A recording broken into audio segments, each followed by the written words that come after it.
দেখুন খুব সুন্দর একটা অঙ্ক, এরকম অঙ্ক দিয়ে কনফিউশনে ফেলে দেয়। If a square plus B square plus C square equal to 16, X square plus Y square plus Z square equal to 25 and ax plus by plus cz equal to 20, then the value of a plus b plus c by x plus y plus z. Physically করতে গেলে অনেক বড় হয়ে যাবে, যেটা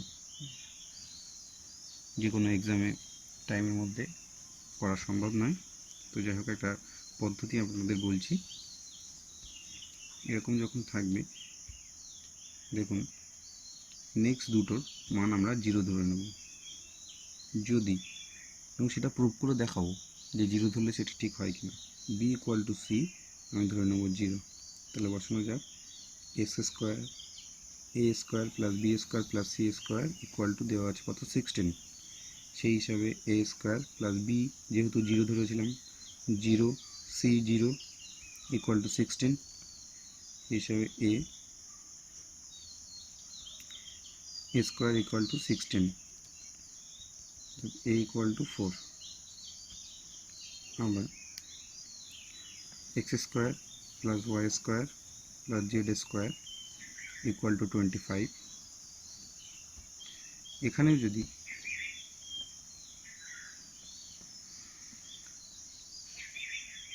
y equal to Z equal to 0 ধরি, Y জেডকে 0 ধরি, তাহলে কেমন হবে? X square plus 0 plus 0 equal to 25,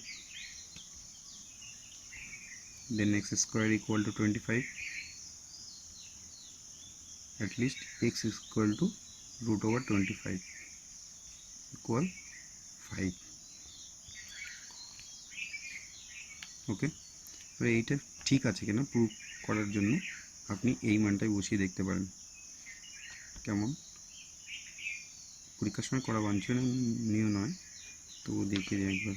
C Z এটা সমান 20 আসে কিনা। যেহেতু এ ধরেছিলাম কত 4 মান বেরিয়েছে, যেহেতু গুণ আছে এক্সের মান কত 5, এরা সবাই 0, বি এর মানও 0, ওয়াই এর মানও 0, সি এর মানও 0, জেড এর মানও 0, 20 প্লাস 0 ইকুয়াল টু 20। দেখুন 20 চলে এসছে,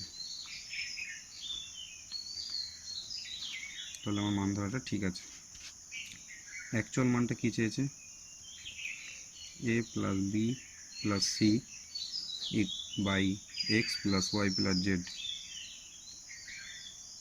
তাহলে এখানে বি সি ওয়াই জেডের মান পাতানোর কোনো দরকার নেই, যেহেতু 0, তাহলে এ বাই 5, এর মান 4 বাই এক্স এর মান 5, that is the answer. Thank you.